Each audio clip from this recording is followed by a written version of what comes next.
अजीज तालिबात, अस्सलामु अलैकुम वरहमतुल्लाहि वबरकातुहू। एक बार फिर आपका स्वागत करते हैं हम केमिस्ट्री की इस क्लास में और उम्मीद करते हैं कि वीडियोस आपको समझ आ रहे हैं। इससे पहले हमने एल्डिहाइड और कीटोन के कीमियाई तामुलात पर रोशनी डाली। कल हमने देखा कि किस तरीके से ताकतवर तफसीली आमिल मुर्तकिज़ नाइट्रिक एसिड हो या फिर केमेनोफोर हो, असासी केमेनोफोर, उनके साथ मुख्तलिफ कीटोन जो है वो तामुल अंजाम देंगे और पॉफ्स रूल के हिसाब से किस तरीके से कीटोन की तकसीर के नतीजे में हमको मुख्तलिफ किस्म के कार्बोक्सिलिक एसिड हासिल होंगे। आइए आज हम स्टार्ट करते हैं कार्बोक्सिलिक एसिड के कीमियाई तामुलात, that is chemical reactions of carboxylic acid. और कार्बोक्सिलिक एसिड के कीमियाई तामुल में हम सबसे पहले बात करेंगे कार्बोक्सिलिक एसिड की तेजाबी खुसूसियात के बारे में। जैसा कि आप जानते हैं कि नामियाती तेजाब में कार्बोक्सिलिक एसिड, या यूं कहिए कि नामियाती मुरक्कबात में कार्बोक्सिलिक एसिड सबसे ताकतवर तेजाब होते हैं। लेकिन इनकी तेजाबी नोयत जो है वो मिनरल एसिड के मुकाबले में, मतलब हाइड्रोक्लोरिक एसिड हो, है ना, HX हो, या फिर H2SO4 हो या नाइट्रिक एसिड हो, इन मिनरल एसिड के मुकाबले में इनकी तेजाबी कवियत कम होती है। लेकिन जो नामियाती मुरक्कबात हैं, है ना, जैसे अल्कोहल हैं, जैसे फिनॉल हैं, ऐसे मुरक्कबात के मुकाबले में कार्बोक्सिलिक एसिड ज्यादा तेजाबी खासियत का इजहार करते हैं। अगर हम कार्बोक्सिलिक एसिड के आम जाब्ते को देखें, एलिफेटिक मोनोहाइड्रिक कार्बोक्सिलिक एसिड के आम जाब्ते को हम देखें तो हम देखते हैं कि it is R single bond C double bond O OH। ठीक है। अगर मैं यहाँ देखूं तो दोनों ऑक्सीजन के पास दो दो जोड़ी इलेक्ट्रॉन की ऐसी हैं जो आम हालात में बंदिश बनाने में हिस्सा नहीं लेती हैं, इसलिए हम उसको बोलते हैं लोन पेयर ऑफ इलेक्ट्रॉन या अनशेयर्ड पेयर ऑफ इलेक्ट्रॉन। दो इलेक्ट्रॉन यहाँ, दो जोड़ी यहाँ पर इलेक्ट्रॉन की और दो जोड़ी यहाँ पर है। Carboxylic acid resonance hybrid structure होता है दो स्ट्रक्चर्स का, तो स्ट्रक्चर 1 और स्ट्रक्चर 2 से जिनको जाहिर किया गया है। यानी the C double bond O group जो है, look at the word, carbonyl group जो है, कार्बोनिल ग्रुप की ये जो पायबंदिश है, ठीक है, now due to more electronegative nature of oxygen, ये शिफ्ट होती है ऑक्सीजन पर। ठीक है, शिफ्टिंग यहाँ बताई गई है, जिसकी वजह से carbon oxygen single bond develop होगा यहाँ पर, और ये वाले ऑक्सीजन के यानी OH ग्रुप का जो ऑक्सीजन है कार्बोक्सिल ग्रुप में, ये lone pair of electron carbon और ऑक्सीजन के दरमियान दोहरी बंदिश बनाते हैं। इस तरह रेजोनेंस का अमल वाक़ होता है और वो रेजोनेंस के नतीजे में हमको स्ट्रक्चर 1 तब्दील होती हुई नजर आती है स्ट्रक्चर 2 में। ये स्ट्रक्चर 2 हमको बता रही है कि there is a charge separation due to shifting of electron. Charge separation, negative और पॉजिटिव चार्ज साल में पैदा होते हैं, डेवलप होते हैं। ठीक है, इलेक्ट्रॉन डेंसिटी यहाँ पर बढ़ती है, इलेक्ट्रॉन डेंसिटी यहाँ पर कम होती है, काहे की वजह से, ऑक्सीजन के ये इलेक्ट्रॉन बंदिश में हिस्सा लेने की वजह से। ठीक है, यानी इस तरह हम बोलते हैं कि रेजोनेंस के नतीजे में स्ट्रक्चर 1 कार्बोक्सिलिक एसिड का स्ट्रक्चर 1 स्ट्रक्चर 2 में तब्दील होता है। लेकिन these two structures are not similar, they are not identical, they are not equivalent, इसलिए हम बोलते हैं कि two structures जो है यहाँ पर, they are two non-equivalent structures। ठीक है, ये कैसी है दो structures, they are non-equivalent, they are not similar और identical। देख रहे हैं कि दोनों स्ट्रक्चर में जो है वो फर्क है। फिर क्या होता है कि ये इलेक्ट्रॉन वापस इस ऑक्सीजन पर आएंगे और ये जो इलेक्ट्रॉन है वापस ये कार्बन और ऑक्सीजन के दरमियान दोहरी बंदिश बनाएंगे, नतीजे में स्ट्रक्चर 2 कन्वर्ट होगा में स्ट्रक्चर 1 में। इस तरह हम बोलते हैं कि कार्बोक्सिलिक एसिड जो है वो इन दो स्ट्रक्चर्स का हाइब्रिड स्ट्रक्चर होता है, रेजोनेंस हाइब्रिड स्ट्रक्चर होता है, और ये दो स्ट्रक्चर जो है दे आर नॉन इक्विवेलेंट होते हैं। आइए अब हम बात करें कार्बोक्सिलेट आयन की। जब कार्बोक्सिलिक एसिड में मौजूद जो कार्बोक्सिल ग्रुप है, उस कार्बोक्सिल ग्रुप की OH बंदिश जब गैर खुदकुदी तरीके से टूटती है, जब कार्बोक्सिलेट आयन मतलब R C double bond O negative और H पॉजिटिव, यानी ये H पॉजिटिव आयन खारिज करेगा और H पॉजिटिव आयन जब ये खारिज करेगा, है ना, तो आबी वास्ते में कार्हेनियस के मुताबिक वो क्या कहलाएगा, तेजाब, यानी वो शय जो पानी में हल होकर H पॉजिटिव आयन खारिज करती है वो शय कहलाती है तेजाब। वो शय जो प्रोटॉन डोनेट करती है, तो H positive ion is hydrogen proton. Lowry Bronsted ने उसको कहा कि जो शय प्रोटॉन खारिज करेगी, प्रोटॉन डोनेट करेगी, इज कॉल्ड एज एसिड। तो इसलिए ये जो हाइड्रोजन है, चूंकि ये निकल रहा है एज H पॉजिटिव आयन, इसलिए ये कार्बोक्सिलिक एसिड का तेजाबी हाइड्रोजन कहलाता है। नाउ ये तेजाबी हाइड्रोजन निकलने के नतीजे में अब यहाँ जो ये आयन बना, that is called as carboxylate ion, that is RC double bond O negative, जिसे यहाँ दिखाया गया है। ये कार्बोक्सिलेट आयन कैसे बना? OH ग्रुप, OH बंदिश, OH ग्रुप की जो ऑक्सीजन हाइड्रोजन बंदिश है उसके गैर हमकुतबी इंशिकाक के नतीजे में, ठीक है। So we get this carboxylate ion. No जिस तरह रेजोनेंस का अमल कार्बोक्सिलिक एसिड के सालमे में होता है, ऐसे ही रेजोनेंस का अमल कार्बोक्सिलेट आयन में भी अंजाम पाता है। Now look at the board, RC double bond O, ठीक है, single bond O negative. Negative charge क्यों आया? क्योंकि ये जो 2 इलेक्ट्रॉन यहाँ बताए गए हैं, देखिए यहाँ 4 इलेक्ट्रॉन है, यहाँ भी 4 इलेक्ट्रॉन है, लेकिन ये बंदी जब टूटी गैर हमकुतबी तरीके से, तो ये ऑक्सीजन पर 2 इलेक्ट्रॉन आ गए, 1 bond is equal to 2 electron, ठीक है। तो इसलिए ये 2 इलेक्ट्रॉन बताए गए हैं, 1 इलेक्ट्रॉन उसमें ऑक्सीजन का है, 1 इलेक्ट्रॉन हाइड्रोजन का है, मतलब इजाफी इलेक्ट्रॉन जो आया, एक्सेस ऑफ इलेक्ट्रॉन, वो एक ही है, इसलिए एक नेगेटिव चार्ज यहाँ बताया गया। ना अब क्या हुआ कि जिस तरह यहाँ रेजोनेंस का अमल हुआ, यहाँ भी रेजोनेंस का अमल होता है। Mean these 2 electron will come here, नतीजे में ये इलेक्ट्रॉन इसको पुश करेंगे आगे, तो यू विल गेट व्हाट, ये इलेक्ट्रॉन आ जाएंगे यहाँ, मतलब ये ऑक्सीजन हो गया, डबल बॉन्ड वाला ऑक्सीजन हो गया, सिंगल बॉन्ड में कन्वर्ट हो गया, और वो हो गया नेगेटिवली चार्ज, और ये इलेक्ट्रॉन आ गए यहाँ।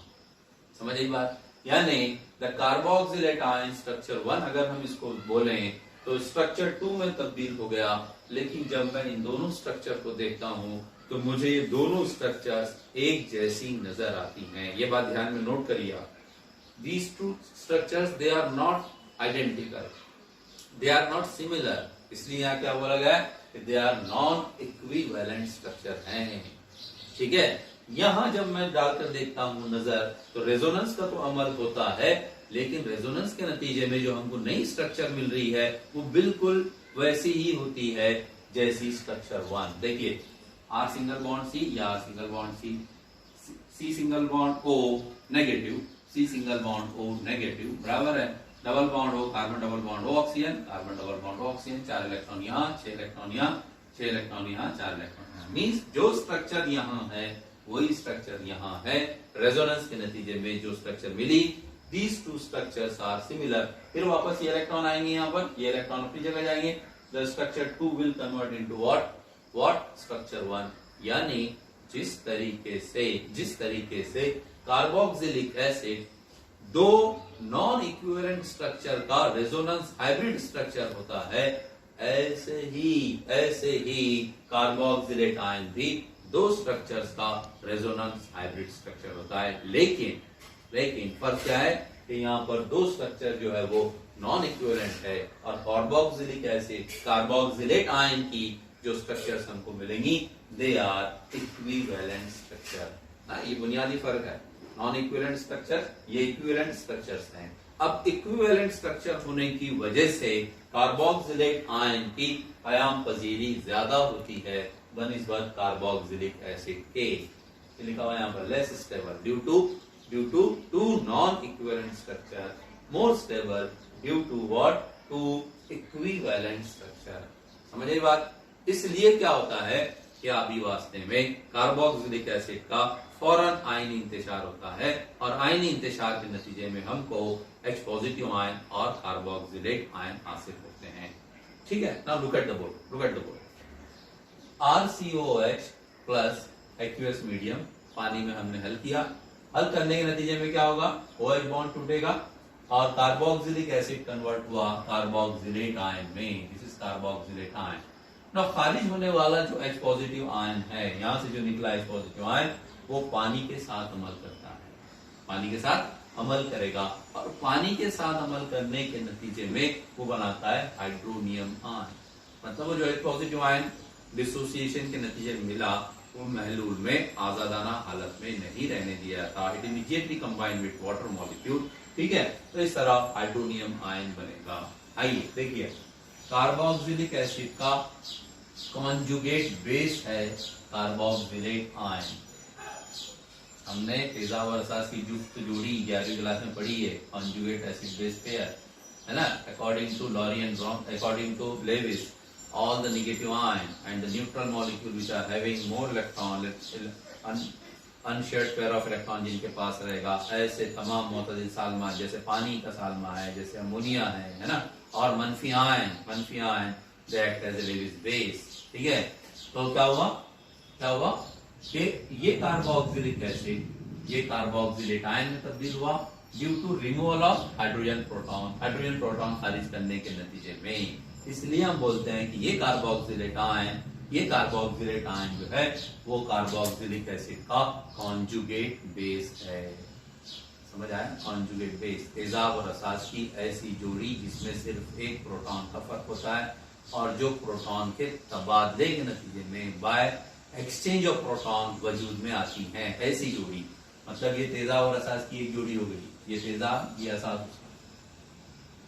ये असास, ये तेजाब, ये एक जोड़ी हो गई। हम बात कर रहे हैं यहाँ पर। आइए अब सुनिए,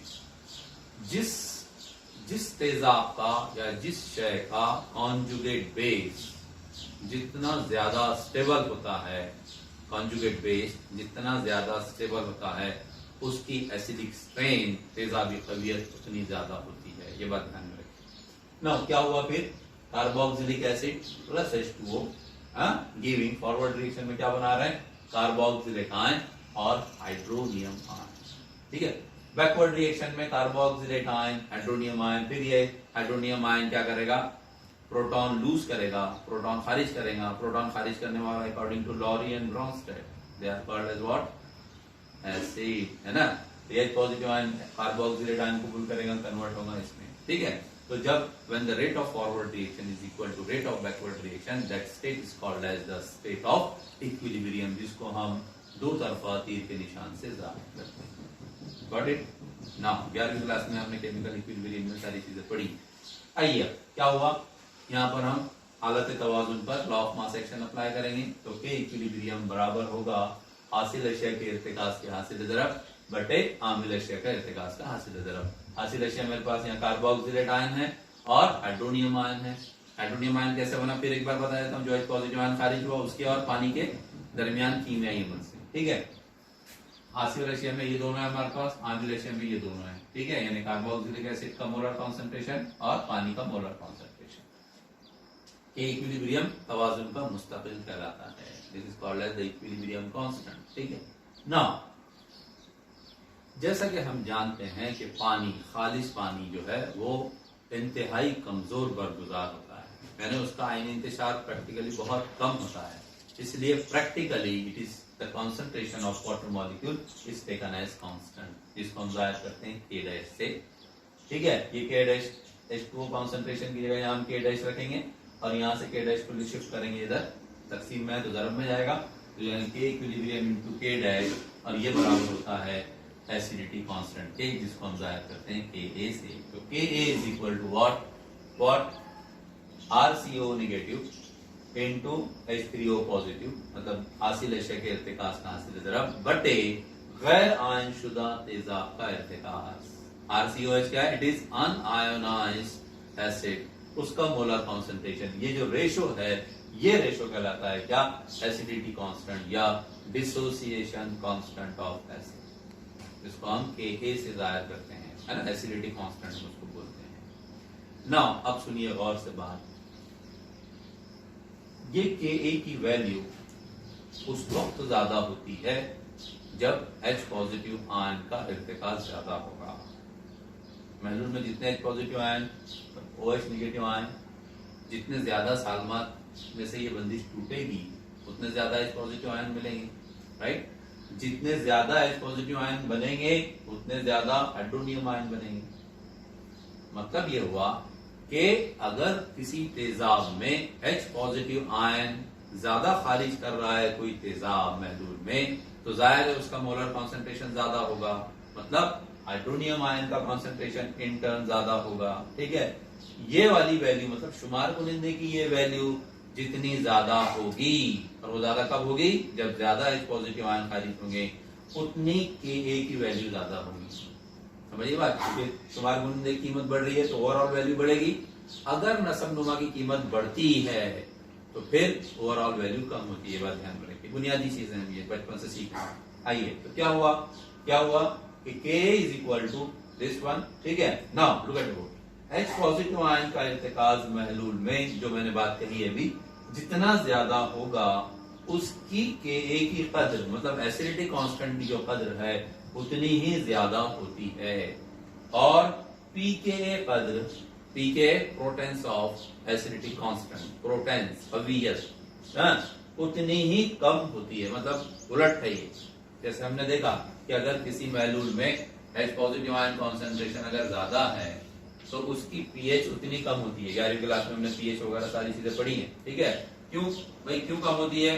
क्योंकि pH is equal to minus log base 10 concentration of H positive ion. मतलब ये वैल्यू एसोसिएटेड ये वैल्यू एसोसिएटेड है किससे? लॉग से, माइनस के साथ, मंफी अलामत के साथ। इसलिए ये वैल्यू जितनी बढ़ेगी ये वैल्यू उतनी कम होगी, है ना। बिल्कुल सिमिलर सिचुएशन इज हियर कि जितनी Ka की वैल्यू बढ़ेगी उतनी pKa की जो वैल्यू है वो कम होती जाती है। Why? Because pKa is equal to minus log Ka।